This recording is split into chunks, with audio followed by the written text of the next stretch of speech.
parce que les violences physiques ont notoirement diminué depuis la fin des années 90, notamment les meurtres de magistrats ou les massacres de familles mafieuses concurrentes, on pense couramment que le phénomène mafieux en Italie est désormais réduit à peau de chagrin.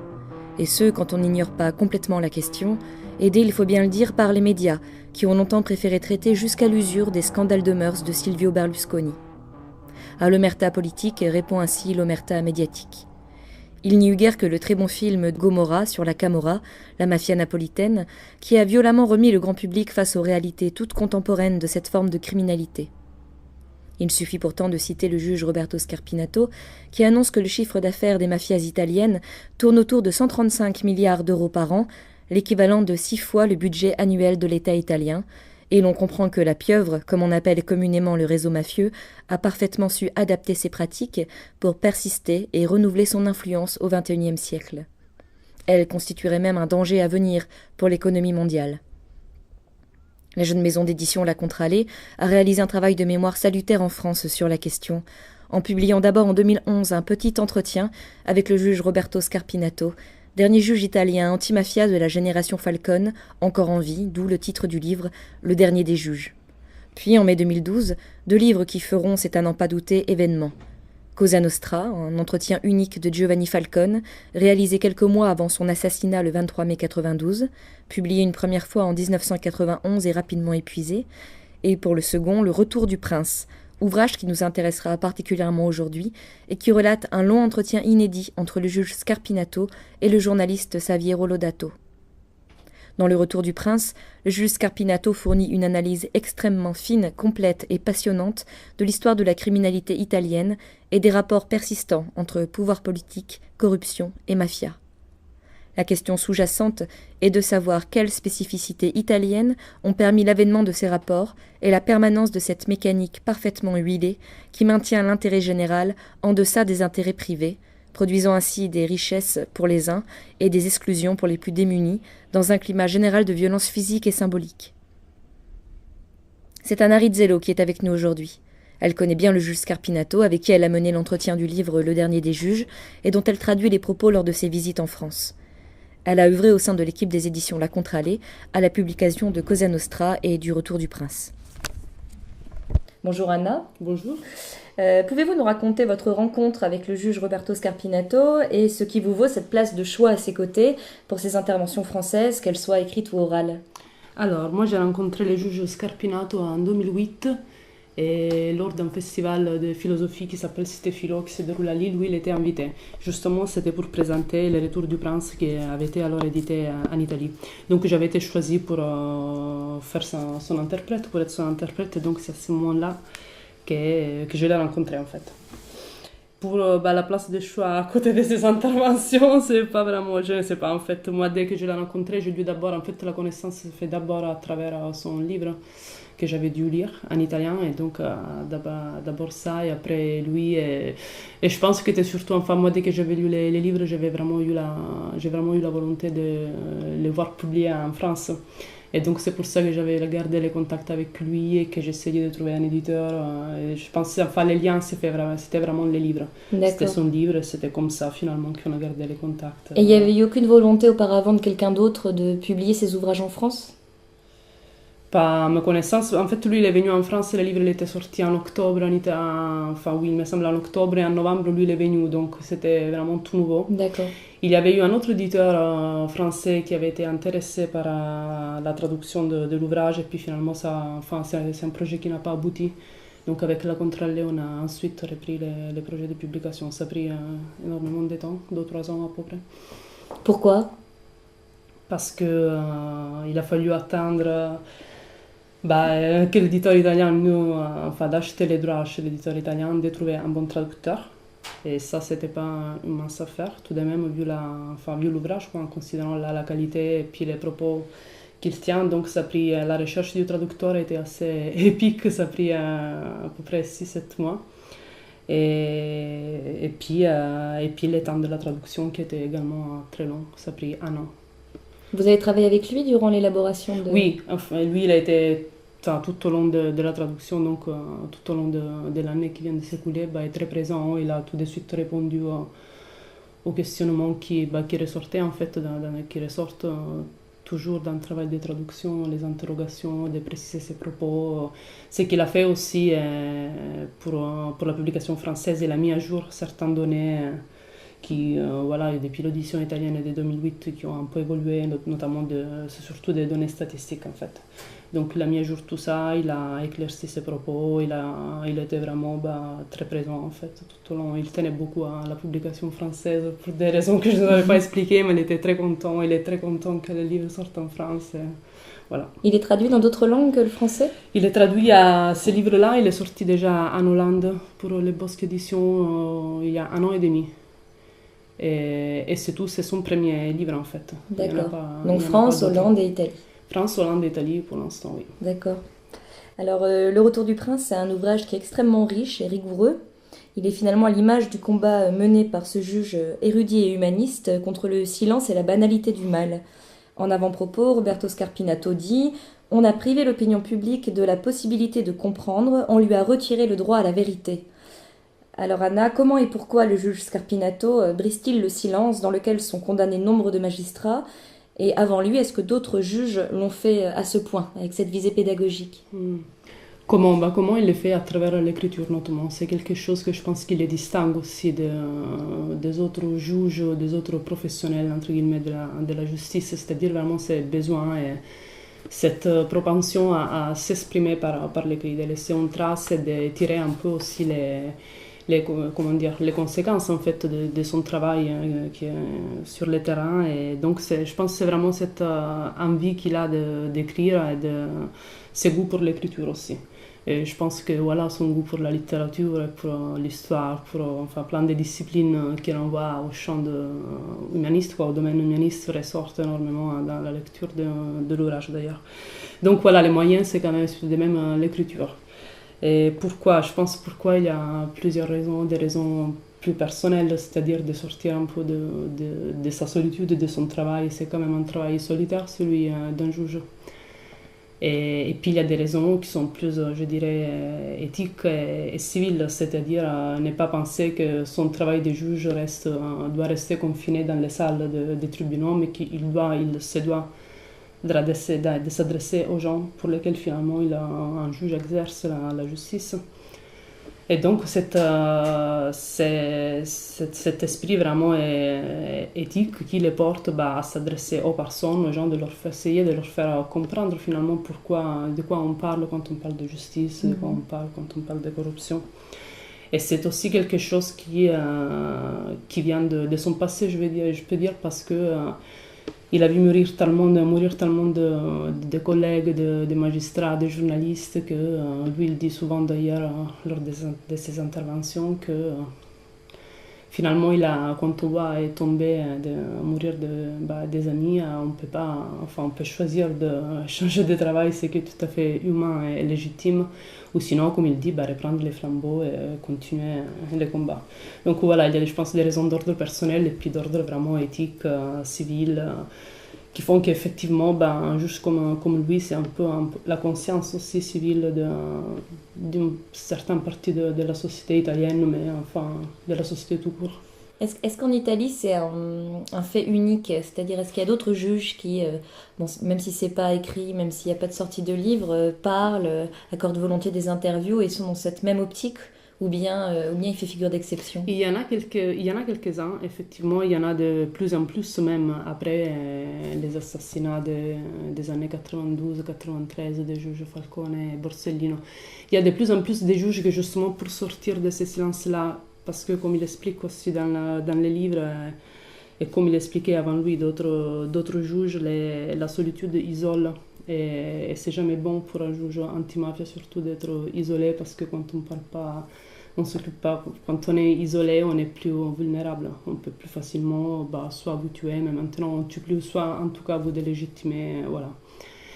Et une analyse comme la sienne, par contre, je pense qu'elle est assez unique, parce qu'il y a des juges, on les compte quand même sur les doigts d'une main, il y en a pas beaucoup, qui écrivent des livres, mais c'est des livres qui restent quand même assez spécifiques, qui s'adressent surtout aux professionnels. Je pense que son livre et sa réflexion Elle est vraiment beaucoup plus vaste, elle va bien au-delà du champ du droit, et du domaine du droit. Voilà. Oui, il prend beaucoup de hauteur dans Le Retour du Prince, notamment dans la première partie, où toute sa vision humaniste, il perd jamais de vue les finalités, ni l'universalisme de ce qu'il dit. Exactement. Bah, c'est pour ça que je pense que... Enfin, moi, ce qui m'avait conquise vraiment, même si, voilà, c'est quand même une lecture difficile dans le sens où... Enfin, on a un peu l'impression d'être submergé par tous ces faits horribles qu'il relate et les conclusions qu'il en tire. Donc, c'était une lecture difficile même en tant qu'Italien. Il y avait tout un tas de choses que je connaissais pas vraiment et qu'en tout cas, j'avais pas cette clé qu'il fournit en fait dans le livre. Il fournit tout un ensemble, effectivement, des clés, des compréhensions pour comprendre le monde dans lequel nous vivons. Et c'est un peu, en lisant ces livres, même si c'est de l'histoire de l'Italie qu'on parle, mais c'est vraiment, enfin pour moi en tout cas, c'est un condensé de l'histoire universelle. C'est en ça d'ailleurs que le livre il va bien au-delà des frontières italiennes. Je pense que quand on les lit et les exemples qu'il porte, même s'ils proviennent de la réalité italienne, ils peuvent s'appliquer à toute autre société, à toute autre réalité, quoi. Alors justement sur la réception, votre réception en tant qu'italienne de ce livre, est-ce qu'il a été édité en Italie ? Il a été édité en Italie en 2008, justement, par une maison d'édition assez militante qui s'appelle Chiare Lettere. Et assez étonnamment parce que c'est un essai d'abord, même si c'est écrit sous une forme des fois un peu romancée. On voit que c'est quelqu'un de très cultivé, qui écrit dans une langue très belle, avec plein de références à la littérature, à l'histoire, voilà. Et étonnamment, justement, d'abord pour les gens d'ouvrage, c'est un essai, voilà. Et aussi parce qu'il n'a pas eu, il n'a pas fait des passages à la télévision, il n'a pas joué non plus d'une communication, formidable là-dessus. Il s'est vendu très bien. C'est-à-dire que pour un essai, enfin, si on regarde les chiffres, il s'est vendu à plus de 40 000 exemplaires. C'est assez énorme pour une petite maison d'édition telle que les Chiare Lettere, pour l'ouvrage et pour les personnages qui est connu, mais pas tant que ça. Je veux dire, c'est les gens, ils passent, comme je vous disais, ils passent pas à la télévision, surtout qu'à l'époque il y avait Berlusconi, donc ils risquaient pas de se faire inviter dans les talk shows, le soir. Et donc c'était un véritable succès en Italie et c'est surtout les lecteurs en fait qui ont fait le succès de ce livre-là. Et c'est que je pu, en lisant les commentaires des lecteurs, etc., tous s'accordaient à dire que c'est vraiment un livre d'utilité publique. C'était vraiment salutaire parce qu'il balaye vraiment de tout un tas de préjugés, de lieux communs qu'on peut avoir sur l'histoire. Et voilà, c'est vraiment cet effort de compréhension qu'il nous fait faire et du coup c'est ça en fait que les lecteurs ils ont aimé et que même les lecteurs qui ne connaissent pas vraiment les faits qu'il relate, mais on voit quand même, on sent qu'il dit la vérité. Est-ce qu'il y a eu des retombées médiatiques dans la presse de ce livre en Italie ? Il y en a eu beaucoup d'articles par la carrure, par la qualité du personnage, par son parcours, parce qu'elle a travaillé avec des juges très importants qui sont devenus des héros en Italie malgré eux, Falcone et Borsellino dont je vous parlais tout à l'heure. Donc oui, ça a eu quand même un écho médiatique assez fort. Il y a eu des interviews dans les journaux. Il a été très présent aussi sur le terrain, c'est-à-dire ça fait 4 ans donc que le livre a été publié en Italie. Il fait encore des présentations de ses livres en Italie, il est encore invité. Et il a énormément parcouru en fait l'Italie en long et en large pour présenter ces livres-là. Et je pense que c'est vraiment ça qui a fait le succès, les rencontres qu'il a fait, tout au long, depuis la publication jusqu'à encore maintenant. C'est effectivement ça aussi frappant pour un livre qui est sorti il y a 4 ans, il est encore invité pour en parler. C'est-à-dire, c'est aussi parce que c'est un livre qui sort de l'actualité immédiate. C'est vraiment une forme d'intemporalité. Voilà, c'est vraiment un ouvrage de référence, je peux dire, une somme de l'histoire contemporaine italienne. Donc, effectivement, ça perd pas d'actualité parce que c'est pas de l'actualité immédiate qu'il parle.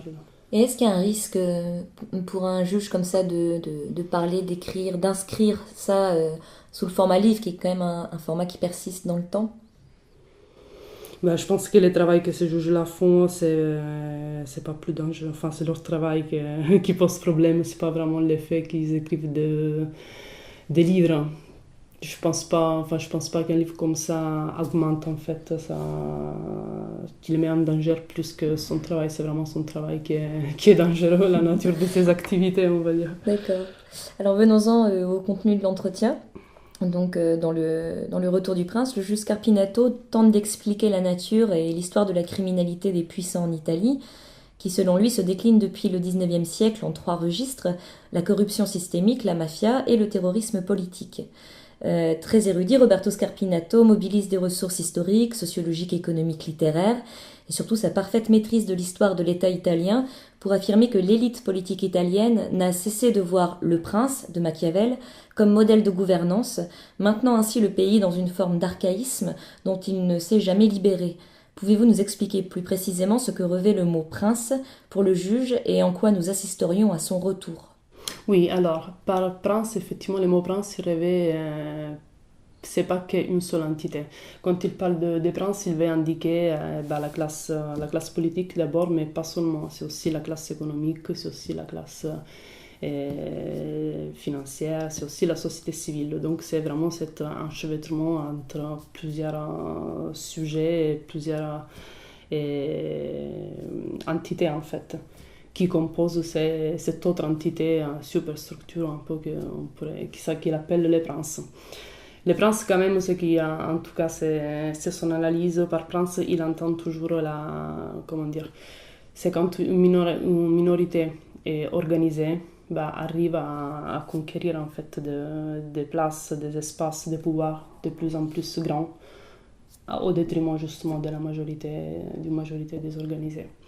Donc par prince et par impunité du prince, lui il entend justement cette espèce d'arrogance du pouvoir qui a toujours bien sûr existé, qui est pas du tout nouvelle, mais qui selon les circonstances historiques prend des formes différentes. En ce moment, depuis les 20 dernières années à peu près, et même à partir de 89, c'est ce qu'il dit là dans le livre, c'est-à-dire après la chute du communisme, du mur de Berlin, et donc après que la peur, en fait, il n'y avait plus cette peur du communisme, il y avait... et ça fait éclater soit les frontières et aussi ça a changé énormément le visage de la mafia. Parce avant la chute du mur, ce qu'il appelle la mafia militaire, c'est-à-dire la mafia basse, les hommes d'honneur, ceux qui exécutaient les attentats, les meurtres, etc., était utilisé un peu comme une espèce de rempart contre le communisme. Donc elle était en quelque sorte tolérée. Quand le mur de Berlin s'est écroulé, et du coup il n'y avait plus besoin en fait d'avoir ce rempart contre le communisme. Et du coup la mafia elle a changé de visage, elle est devenue ce qu'il appelle la bourgeoisie mafieuse. C'est la mafia des cols blancs, la mafia entrepreneuriale, la mafia politique aussi. Depuis effectivement... Donc c'est à partir de la fin des années 80 que la collusion entre le secteur économique et politique atteint son apogée. Voilà. Et c'est en Italie, surtout, c'est à partir de 93, à peu près un an après l'assassinat des juges Falcone et Borsellino et après la chute de ce qu'on appelle la Prima Repubblica, la Première République. C'est à partir de là, ça coïncide avec l'avènement au pouvoir de Berlusconi, c'est à partir de là que ces rapports entre mafia et classe politique et classe économique se fait vraiment plus étroit. Et jusqu'à arriver vraiment à une espèce de soudure en fait.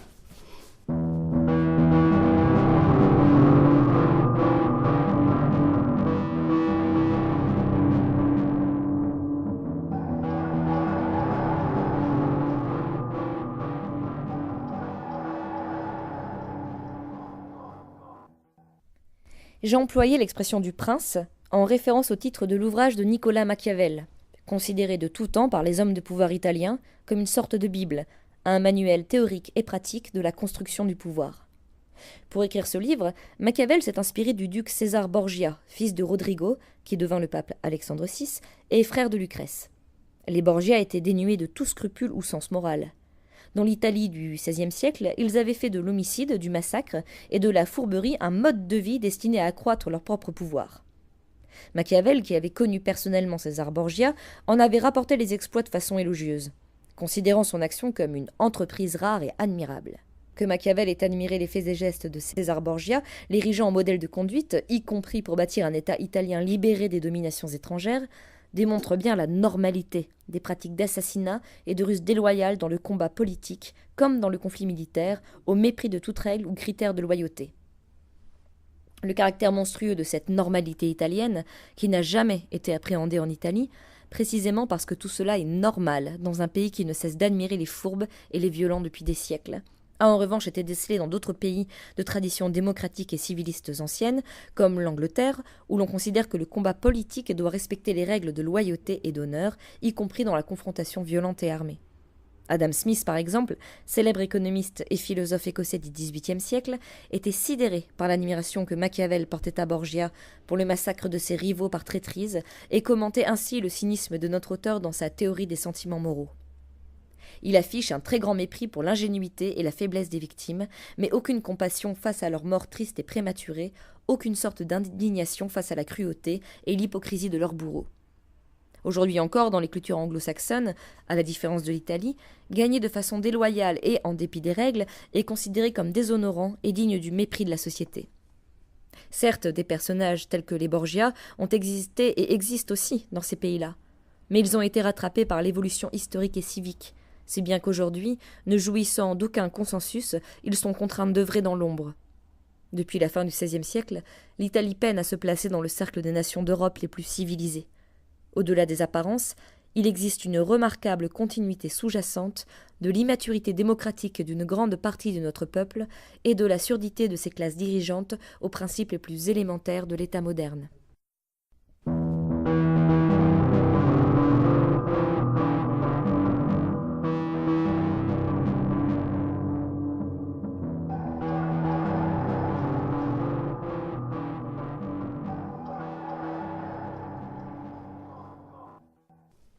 Au regard de l'évolution historique de la corruption et de la mafia, qui sont des formes de criminalité que le juge dit avoir persisté sous tous les régimes connus par l'Italie, y compris le fascisme, il démontre que la mafia ne fait pas qu'influencer le pouvoir, ce qui serait insuffisant à sa persistance historique, mais également que le pouvoir a adopté des manières mafieuses, un comportement mafieux, et que ce dernier irrigue par ricochet la société tout entière, depuis les exécutants dont vous parliez, la mafia militaire, jusqu'au col blanc.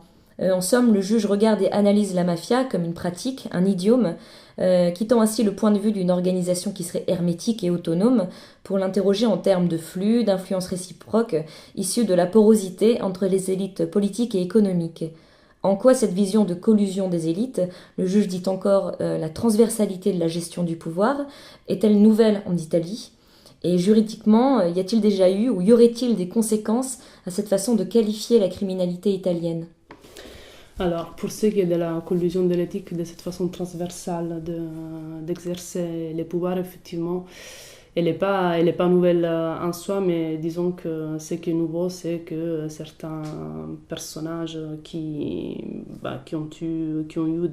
sont des mafieux notoires, que la justice a condamnés pour association des types mafieux, soit au poste clé de gouvernement. Par exemple, Marcello Dell'Utri, c'était le bras droit de Silvio Berlusconi, il est encore aujourd'hui sénateur de la République italienne.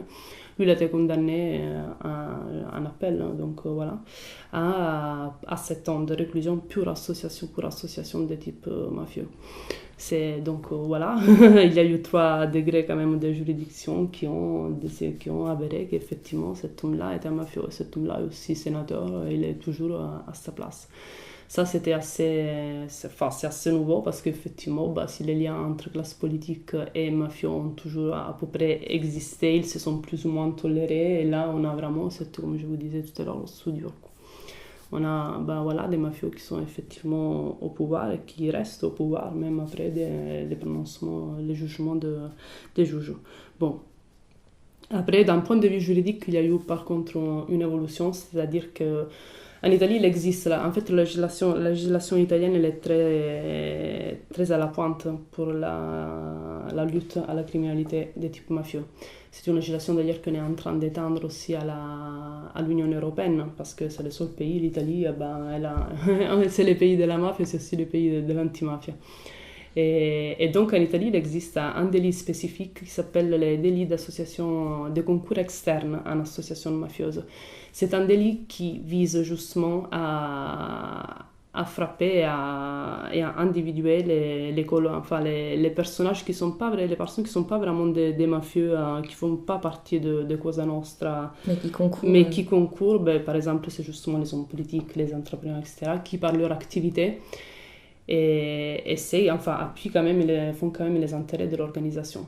Et donc c'est justement un délit qui essaye d'aller voir là où il y a ce qu'on appelle la zone grise, cette zone un peu opaque où il y a plein d'intérêts différents, des gens différents, des interlocuteurs différents, ben voilà, qui sont tous autour d'une table, l'entrepreneur, l'homme politique, les mafieux, etc.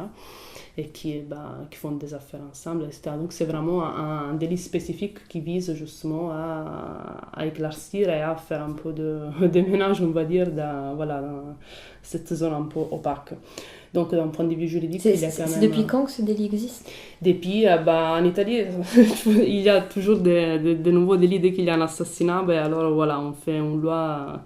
Donc là, ce délit-là existe depuis 1996, si je ne me trompe pas, après l'assassinat d'un député sicilien communiste qui s'appelait Pio La Torre. Justement, lui, dans son activité politique, il réclamait une loi qui justement pouvait viser les cols blancs. Il l'a pas obtenu de son vivant, il a été tué pour son engagement anti-mafia. Après sa mort, puis suite aussi à l'élan populaire, l'émoi, etc., on a voté cette loi. Donc cette loi porte son nom, c'est le nom du ministre de l'Intérieur de l'époque, donc c'est la loi Rognoni-La Torre. Et voilà, c'est le concours externe à l'association mafieuse.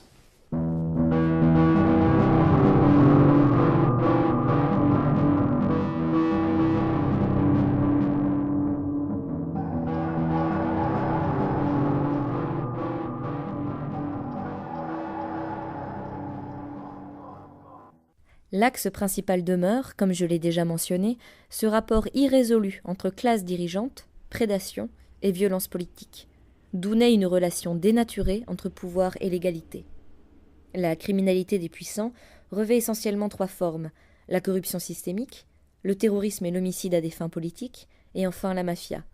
En tant que manifestation criminelle d'une même entité collective, le prince, il existe entre ces différentes formes plusieurs synergies et points d'intersection, et toutes 3 sont unies sous un seul dénominateur commun qui les détermine comme expression de la criminalité du pouvoir: l'éternelle impunité des commanditaires, des cerveaux, de ceux qui occupent le haut de l'échelle sociale. Il est impossible de comprendre certains tournants de l'histoire nationale, l'irrationalité apparente de certaines lois, voire les variations de la géographie institutionnelle, si l'on néglige le rôle joué par les affaires criminelles ayant impliqué le prince dans la durée.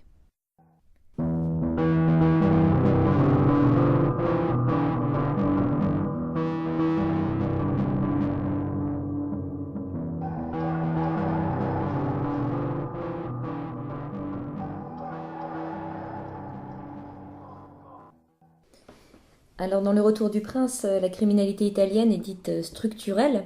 Le juge explique avec le recours de maints exemples historiques édifiants comment l'impunité des puissants a pu s'inscrire dans des lois ou remaniements de lois faisant obstacle à la poursuite judiciaire des suspects. Le système paraît gangréné au plus profond, le champ médiatique et culturel également corrompu, avec le rôle des intellectuels aussi dans cette légitimation du pouvoir. Alors, comment l'existence du pool anti-mafia dans les années 90, vous pouvez d'ailleurs nous expliquer un petit peu ce que c'était, et l'existence de juges comme Falcone, Borsellino ou Roberto Scarpinato a pu dès lors être permise? Quel type de pression au sein de la justice ceux-ci ont-ils subi? La naissance du pool anti-mafia tient aussi à des circonstances historiques qui sont assez spécifiques. C'est-à-dire, il y avait un procureur à Palerme qui s'appelle Rocco Chinnici qui a été tué justement dans les années 80. Et lui, il avait déjà, à l'époque, c'était, on va dire, le chef à l'époque de Falcone, il avait déjà cette vision unitaire de la mafia. Il avait bien compris que les assassinats qui avaient lieu à Palerme presque tous les jours, c'était pas juste des bandes criminelles qui s'affrontaient l'une l'autre, mais c'était vraiment, il y avait vraiment une stratégie derrière tout ça, c'était un phénomène unitaire. Il essayait donc avant les enquêtes, c'était vraiment morcelé, c'est-à-dire qu'il y avait un procureur, un juge qui dans son coin menait son enquête sans mettre finalement les informations en commun avec les autres juges qui s'occupaient aussi Falcone, après la mort, l'assassinat de Chinnici, Falcone, qui était un homme d'une très grande intelligence, il a repris cette idée-là. Et donc, bah, c'est lui, en fait, enfin, il avait une détermination incroyable. Il était d'ailleurs, de son vivant, Falcone, très calomnié, très isolé quand même à l'intérieur même de la magistrature. Il a essayé de mettre en place ce qu'on appelait depuis les pools anti-mafia, c'est-à-dire la mise en commande des informations, une équipe de personnes, un pool de personnes hautement qualifiées qui menaient des enquêtes spécifiques et qui ont réussi. C'était une chose extraordinaire pour l'époque, vraiment à prouver dans les tribunaux, parce qu'avant, la mafia n'existait pas dans les codes pénals italiens, c'était une forme de criminalité commune. Lui, il a réussi à prouver dans les tribunaux italiens qu'il existait, quoi, une association criminelle mafieuse existait, qu'elle s'appelait Cosa Nostra, qu'elle était structurée d'une telle façon que telle personne en faisait partie. Et c'est un travail, il lui a pris une dizaine d'années à peu près. Et c'est un travail que, voilà, enfin, il y a eu tout un petit groupe de personnes qui ont été très courageuses à l'époque, soutenues aussi par une partie de la société civile, certains journalistes. Il aboutit, en fait, le grand succès historique du pôle antimafia, c'est ce qu'on appelle les maxi-procès. Donc c'est là qu'on a condamné énormément de mafieux. Pour la première fois en Italie, on voyait des mafieux devant les tribunaux, devant les juges. Donc ça, c'était un fait, voilà, historique. Depuis lors, bah, les délits d'association mafieuse est inscrit dans les codes pénals italiens. Ça, c'était un succès incroyable. Et ça n'a pas duré longtemps parce que bah, peu d'années après, Falcone il a commencé à être déjà, il était déjà à l'époque, mais il a commencé à être délégitimé dans son travail. On l'accusait d'être ambitieux, de garder même certains papiers dans les tiroirs, d'être avide de pouvoir, exhibitionniste, etc. La société civile a commencé aussi à se lasser. Voilà, enfin, les gens ils voulaient retrouver un peu leur normalité, surtout les palermitans. Donc il n'y a plus cet élan qui a énormément soutenu les juges pendant les années du pool, du maxi-procès. Donc ça retombait un peu comme ça. Après Falcone, il a été assassiné en 92, Borsellino a été assassiné 2 mois après lui. Les parquets de Palermo, dont Scarpinato à l'époque faisait partie parce qu'il travaillait avec Falcone, les magistrats se sont rébellés, il y a eu une énorme protestation qui venait de l'intérieur de ces très petits groupes de juges qui étaient restés là à côté des Falcone, qui sont rébellés et qui ont menacé de présenter leur démission. En fait, ils n'en pouvaient plus de se voir, enfin, d'être tués un après l'autre comme ça. C'était assez horrible. Et ça n'a pas relancé le soutien de la presse et de la société civile? Un peu, mais pas suffisamment. Mais pas tant que ça. Le juge Roberto Scarpinato parle de code culturel de la corruption en Italie, qui serait proche de celui des pays en voie de développement. Il qualifie souvent les modes de gouvernance des différents régimes d'archaïques. Les vendettas intestines ont d'ailleurs des points communs avec les fêtes interfamiliales du Moyen-Âge en France, durant lesquelles on pouvait poursuivre pendant des décennies entières un membre d'une autre famille, voire la descendance de ce dernier, pour se venger d'un fait passé. Les codes moraux n'ont ainsi rien à voir avec ceux d'un État moderne, c'est finalement un prisme d'interprétation morale et éthique de la réalité qui est à bouleverser pour espérer l'émergence d'une société civile moderne. Le bilan est extrêmement pessimiste. Anna, est-ce que toutes les couches de la société italienne sont ainsi vraiment figées dans le passé ? Vous t'en a approuvé le contraire depuis le début avec... Oui, mais moi je pense que justement ce qu'il ressort de ces livres-là et de son analyse, c'est l'importance qu'ont finalement les minorités des gens. C'est-à-dire, lui il explique très bien par exemple que la constitution, par exemple la constitution italienne est le fruit d'une minorité, d'une élite finalement, des personnes qui à un moment donné ont pu s'organiser, ont pu, comment dire, asseoir certains, enfin, les idées les plus éclairées, les plus avant-gardistes, on va dire, pour un pays qui, effectivement, pour certaines franges de sa population, était très arriéré au niveau des mentalités. Moi, je pense que finalement, c'est pas vraiment un message pessimiste qu'il donne et qui ressort de cette lecture, c'est plutôt un message, comment dire, de s'engager. Et la démonstration d'ailleurs qu'en s'engageant, on peut, et en organisant en fait, en s'organisant, on peut avoir une influence, on peut avoir un pouvoir, on peut vraiment avoir une incidence aussi sur les cours des choses. Donc je pense que c'est plutôt un message, comment dire, il nous implique, il nous parle, d'ailleurs il le dit souvent lors de ses interventions orales, publiques.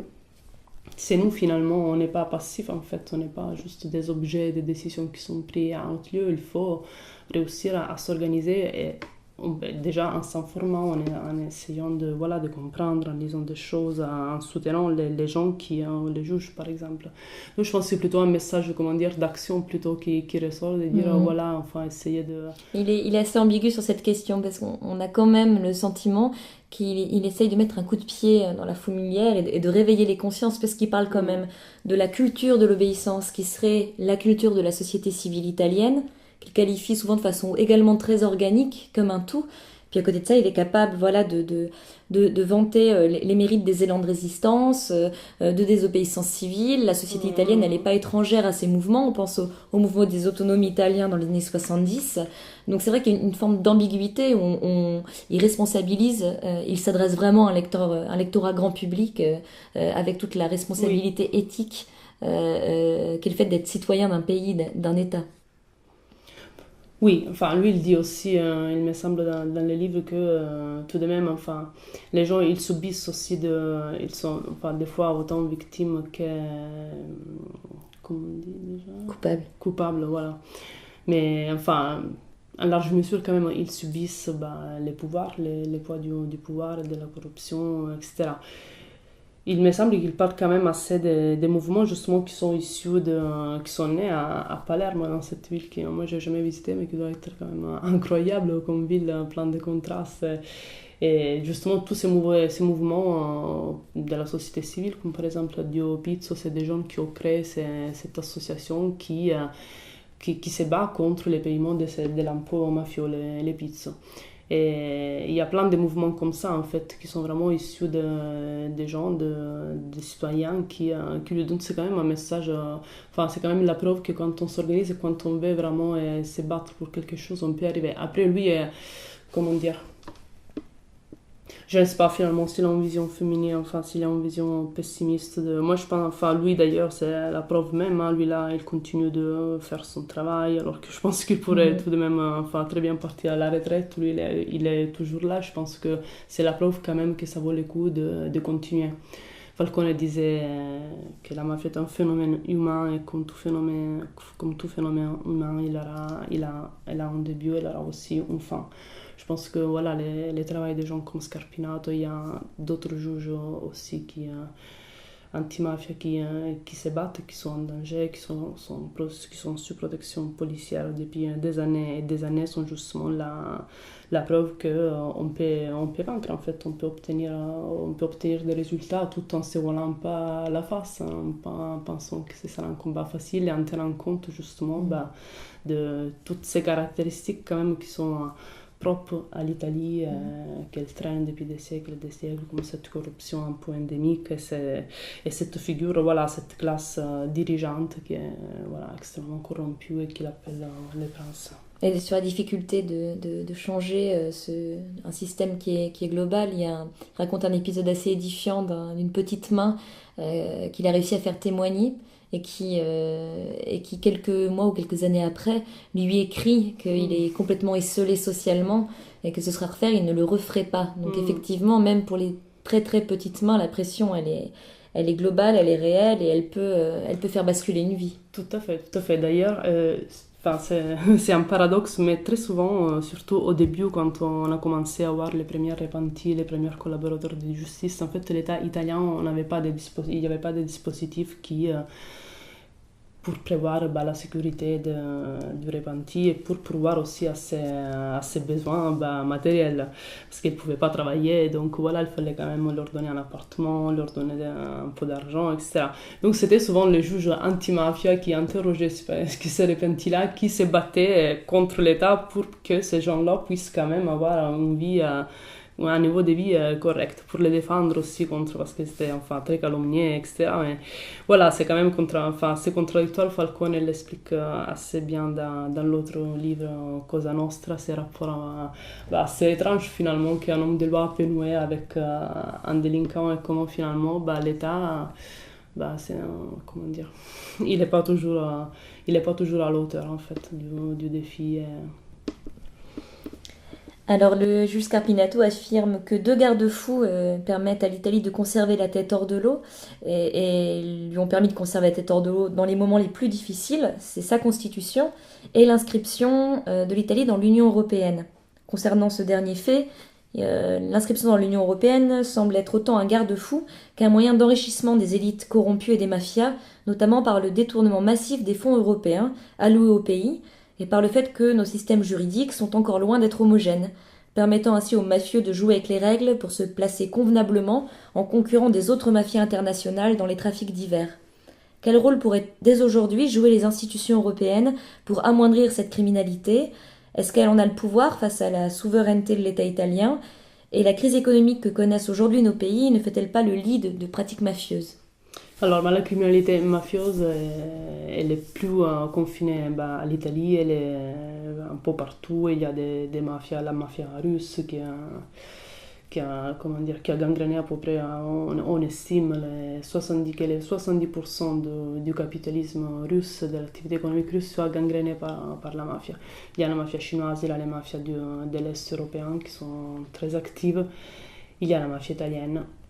Et donc la mafia, elle existe en Europe, elle investit en Europe parce que comme je vous disais apparemment en Italie, on a une législation en Italie, quelqu'un qui était condamné pour mafia, il ne peut pas remporter un marché public, par contre il peut très bien le faire à Paris ou à Berlin. C'est-à-dire que quelqu'un qui en Italie a été condamné pour association de type mafieux, en Italie il ne pourra pas, sauf en faisant recours à des prête-noms, s'emparer d'un marché, alors qu'il peut, il peut investir en France, il peut investir en Allemagne, c'est ce qu'ils font d'ailleurs. En Allemagne, il y a eu une prise de conscience par rapport à la mafia qui est très forte en fait, suite au massacre, ce qu'on appelle le massacre de Duisburg qui a eu lieu il y a 3 ans. Et donc là, ils sont en train, Scarpinato participe d'ailleurs, d'écrire un projet de loi, une loi sur le modèle de celle italienne pour justement prévoir des outils pour combattre la criminalité mafieuse. Les combats, les sujets, du coup, il est arrivé aussi en Europe grâce à des députés européens italiens qui ont enfin, c'est assez récent, ça date de cette semaine, on a enfin réussi à avoir une commission européenne anti-mafia qui va donc avoir l'objectif d'essayer, ça fait très longtemps que les juges anti-mafia italiens, enfin pas qu'italiens mais aussi d'autres nationalités demandent cela, c'est-à-dire avoir un espèce de super parquet européen avec un super procureur pour que les enquêtes soient neutres. Oui, et soient aussi plus facilement parce que finalement maintenant un juge qui enquête en Italie, s'il veut avoir des informations parce que tel mafieux il est en Allemagne ou il est en France, il doit faire une demande rogatoire à l'État français ou à l'État, ça prend énormément, ça peut prendre 6-7 ans, voilà, autant dire que ça risque pas d'aboutir. C'est les leçons du pool anti-mafia italien. Tout à fait. Donc là, c'est vraiment un pas en avant, cette commission qui a été mise en place. Finalement, on voit que quand même l'Europe a pris conscience de ce phénomène. Il existait déjà des organismes de prévention propre à la criminalité mafieuse. C'était l'OLAF, par exemple, c'était l'Office antifraude de l'Union européenne. Il existe l'Europol aussi, Eurojust, les polices européennes. Mais voilà, le problème, c'est que il manquait une coordination en fait entre les différents enquêteurs. Là, les informations elles vieillissent vite, donc il faut faire vite. Et finalement, voilà, c'est un travail de longue haleine, je pense, mais il y a quand même une prise de conscience qui est maintenant plus importante que celle d'il y a même 5 ans, je pense.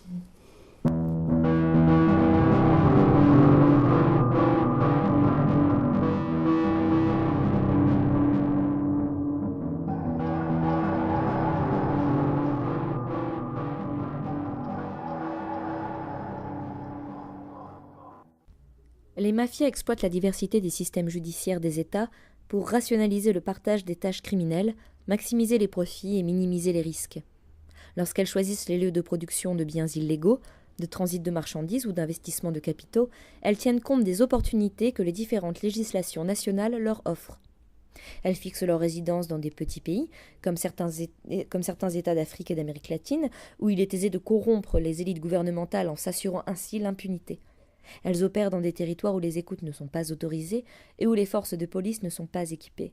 Elles blanchissent leur argent non seulement dans les paradis fiscaux, mais aussi dans les pays offrant une législation confortable en matière de trust et de sociétés fiduciaires, permettant une gestion occulte et défiscalisée de leur patrimoine, et ainsi de suite. Les mafias circulent et évoluent à la vitesse de l'économie de marché globale, qui ignore les barrières nationales, tandis que les États sont contraints de suivre la marche lente de l'évolution des formes juridiques, suivant toujours de loin l'évolution de l'économie.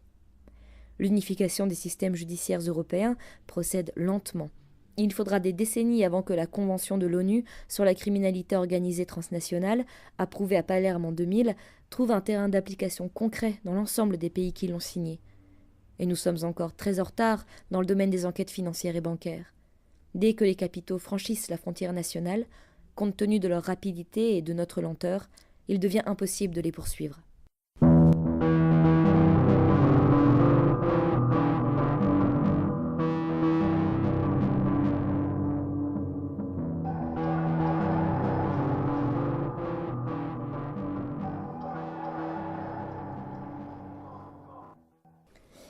Alors on apprend à la lecture du Retour du Prince un projet mafieux complètement hallucinant qui a, semble-t-il, trouvé écho chez certains politiques italiens de partition de l'Italie en trois, projet qui, selon le juge Scarpinato, et il espère fortement se tromper, pourrait au moins partiellement se réaliser. Alors Anna, pouvez-vous nous expliquer de quoi il s'agit et peut-être nous rassurer? Oui, effectivement, c'était un projet assez fou. Et la première fois, je pense, on a entendu parler de ce projet séparatiste, autonomiste, c'était dans les projets de la Gelli, de la loge P2. On parlait déjà de vouloir séparer le nord du sud de l'Italie. Alors pour expliquer aux auditeurs, la loge P2, c'est donc une loge maçonnique. Qui a été aussi investie par les réseaux mafieux. C'est ça, c'était une espèce de lobby en fait dont il faisait partie. Ça remonte aux années 80 dans lesquelles on trouvait des entrepreneurs, des hommes politiques, des avocats, l'élite en fait. C'était l'élite, la classe dirigeante qui avait formé cette espèce de lobby avec pour objectif quand même d'infiltrer les institutions et de conditionner les marchés publics, les lois, la législation, etc.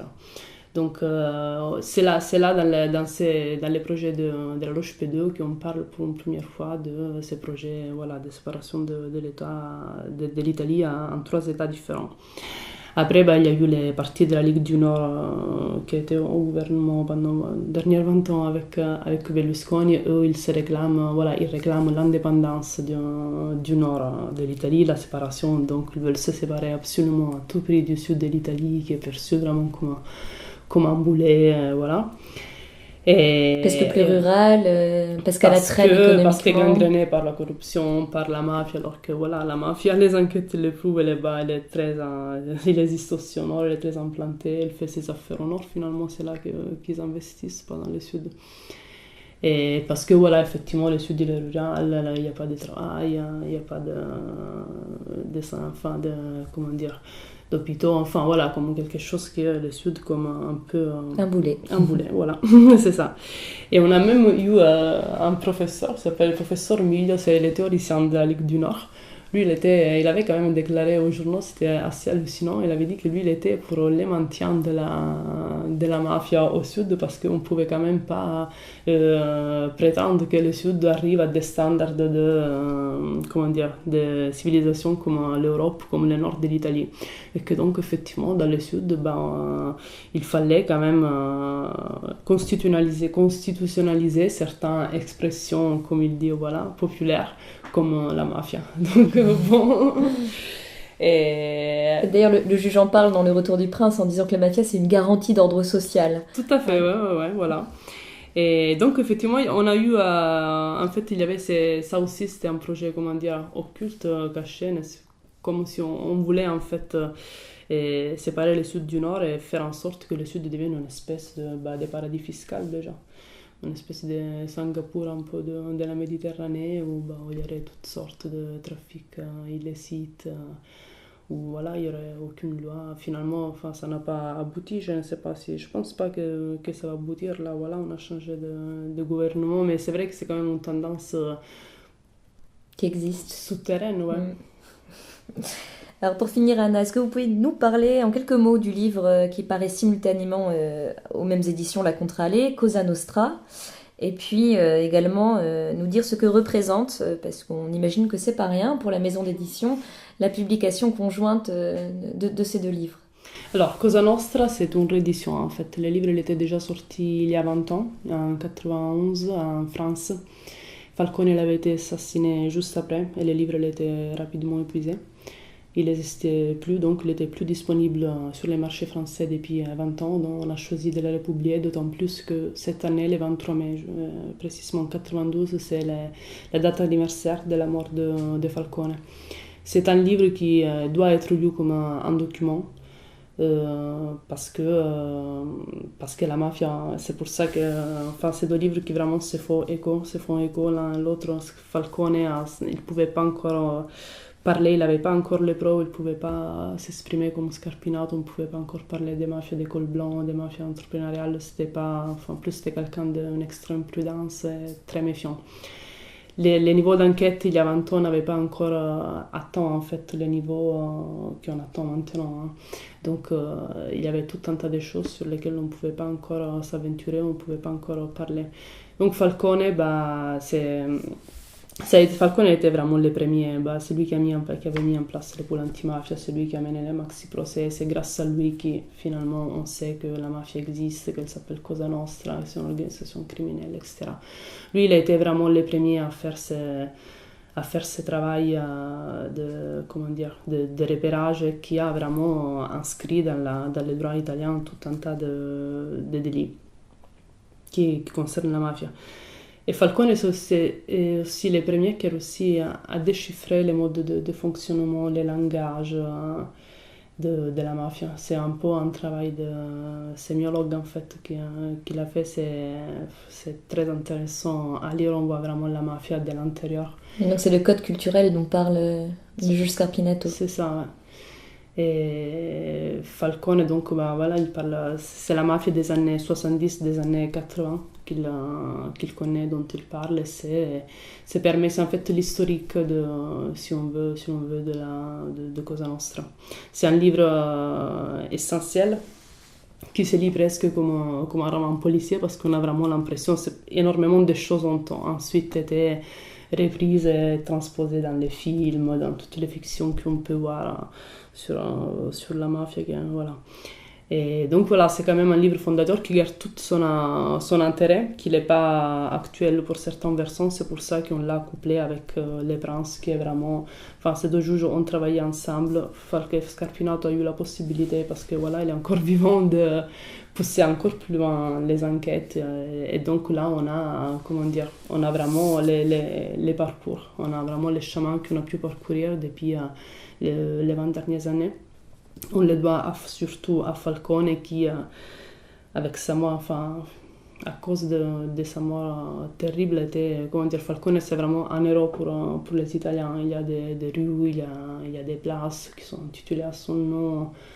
Tout le monde, je l'ai dit dans la note introductive, tout Italiens se souviennent du moment exact où il se trouvait quand il y a eu cette explosion qui l'a tué. Donc, c'est vraiment, enfin, c'est quelqu'un qui est inscrit, qui est tout à fait, ouais, c'est vraiment une figure nationale, c'est un héros malgré lui, parce que je pense que lui, il aurait préféré continuer quand même à vivre plutôt qu'à mourir, donc voilà, il est quand même devenu un héros malgré lui, tout en étant extrêmement conscient des dangers qu'il courait. C'était quelqu'un qui faisait très attention à sa protection, qui négligeait pas du tout, qui savait très bien, enfin, les gens de travail qu'il menait, que c'était extrêmement dangereux, mais voilà.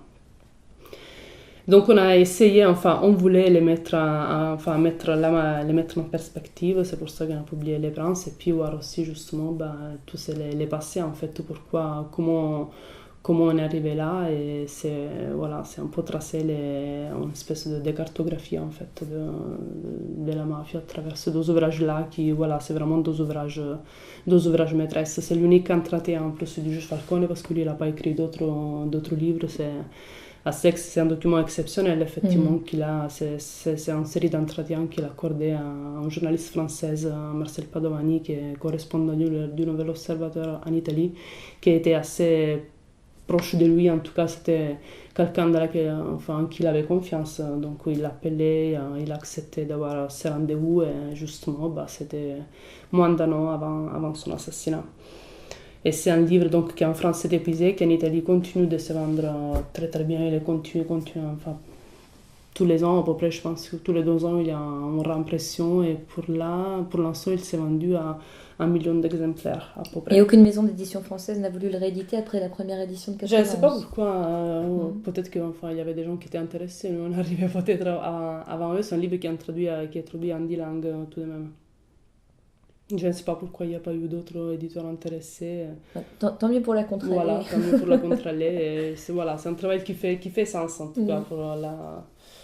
Écoutez, on souhaite le succès qu'il mérite à ces 2 documents exceptionnels. Et puis, Anna, on vous retrouvera dans quelques jours, le 1er mai, au Salon du livre d'Arras, d'expression populaire et de critique sociale, aux côtés du juge Scarpinato, qui nous fait l'honneur de venir jusque dans notre contrée du Nord. Voilà, tout à fait. Merci Anna. Merci. Au revoir.